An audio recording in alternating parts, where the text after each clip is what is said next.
Todo comienza con el agua, incluso aquí, donde parece que la tierra se ha olvidado de ella.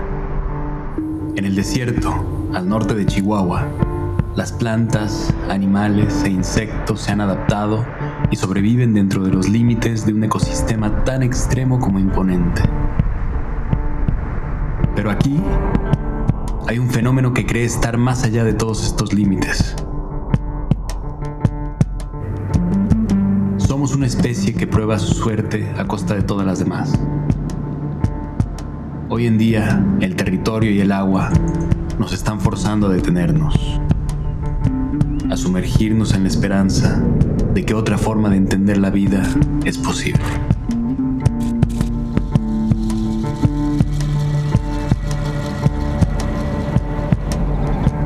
Yo creo que en este contexto de cambio climático, de urgencia, el problema más crítico es la forma en la que nos relacionamos con el agua. Vemos el agua en este territorio y en otros territorios como si fuera una vil mercancía, todo menos que un derecho humano, incluso en algunas ocasiones hasta como un botín político. Aproximadamente en febrero del 2020 comenzaron a llegar elementos de la Guardia Nacional a las presas de Chihuahua. Después de eso, en abril, se publica un decreto en el Diario Oficial de la Federación donde se estipula que la utilidad de los recursos hídricos de nuestro país, o sea, del agua en nuestro país, se vuelve un asunto de seguridad nacional. ¿Qué quiere decir esto? Que desde ahí en adelante, oficialmente, porque la Guardia Nacional ya estaba aquí desde febrero, se militariza el conflicto en la región.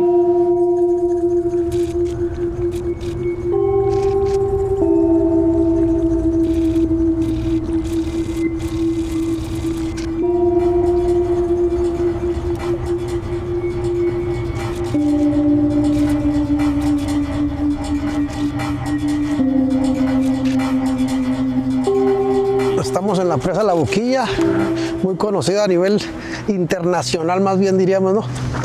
¿Y qué pasó aquí?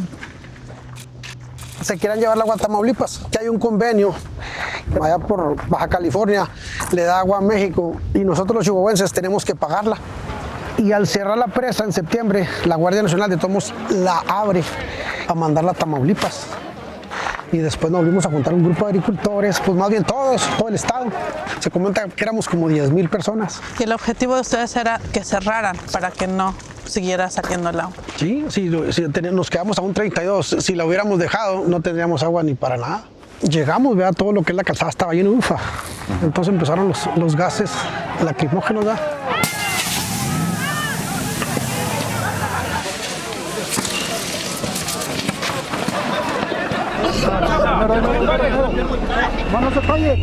Estos son, ¿qué es eso? Son las bombitas, son las bombas que lanzaban, esos eran las bombas del gas lacrimógeno. Ah, mira, aquí hay como Ropa militar. Como ropa Sí. camuflajeada quemada, ¿no? Sí existe un tratado que hay que pagar, pero en el tratado no nos obliga a quedarnos nosotros sin agua.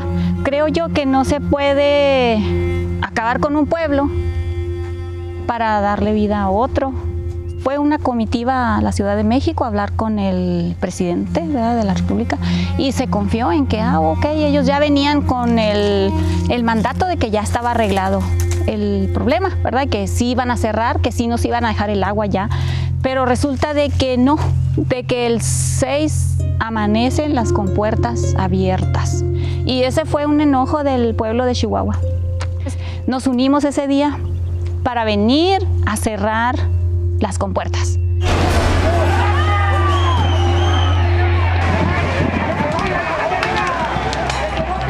Entonces el encargado se fue, se retiró y se subió allá. Allá había un grupo de agricultores que los agarraron allá y ya lo tomaron. Entonces ya fue cuando se dieron ellos y abrieron allá. Hasta que tomaron ahí. Sí. Si no hubieran agarrado al general, estaríamos en friega. Adelanté a todos para hablar con los militares. Les decía que pararan, ¿verdad? Que ¿por qué nos van a herir? ¿Por qué nos vamos a enfrentar si somos hermanos? Nosotros somos como que gente buena. Tienen que revelarse ustedes al pinche gobierno. Solo cerrar las compuertas. para poder estar tranquilos y poder irnos a casa y pensar en el mañana, en que sí vamos a tener otro año de sustento.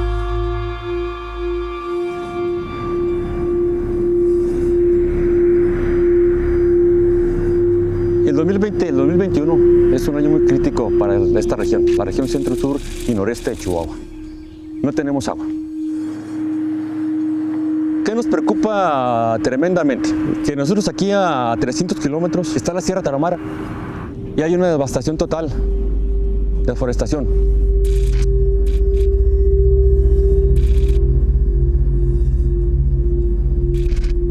Porque nosotros de toda la Sierra Tarahumara, solo 32,000 kilómetros cuadrados son los que nos dan vida. Nosotros queremos participar con nuestro granito de arena para que ellos cuiden ese bosque, para sobrevivir en el 21 y nos pueda caer algo de precipitación en la cuenca alta, en la sierra, y sea captada y administrada, y que todos volteemos hacia la cuenca alta, que es donde está la fábrica del agua.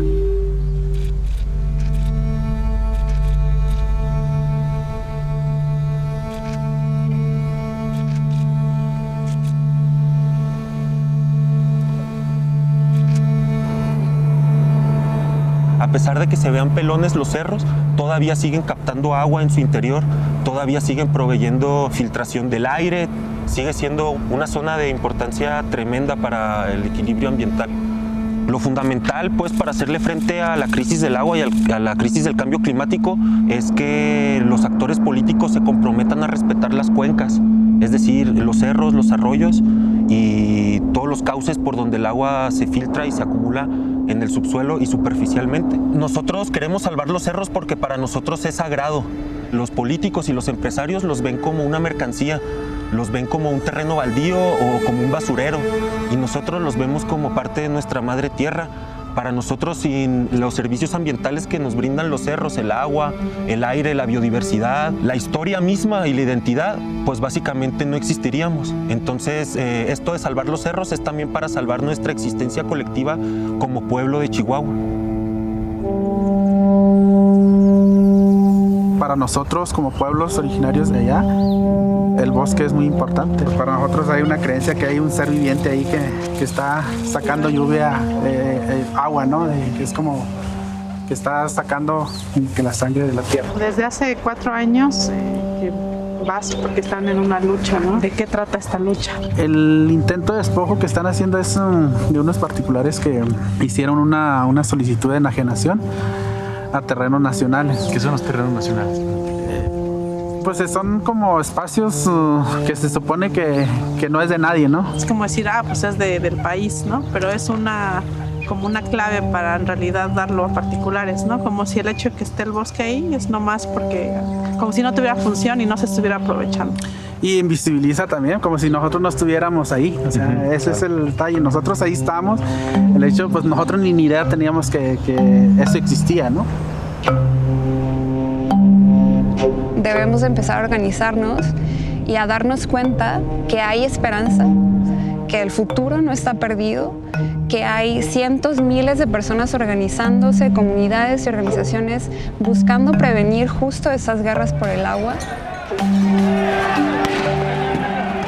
Porque si está en juego nuestro futuro, que es lo que está en juego cuando hablamos de temas del agua, merecemos todas las personas un asiento en esa mesa donde se están tomando las decisiones, ¿no?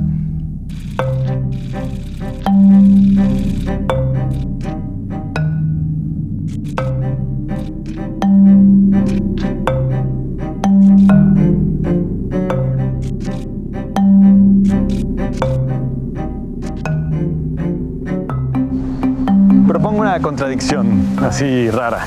Lo que hay allá es una planta cervecera aquí en medio de esto que pues sí, para cortar le llaman desierto, ¿no? Es raro, ¿no? Que hay una planta cervecera en un lugar que necesita tanta agua. Tantísima agua, ¿no? En un ecosistema que está en crisis, como todo, ¿no? Sí. Con el agua. este paradigma de ver el agua como recurso ya no da más, ¿no?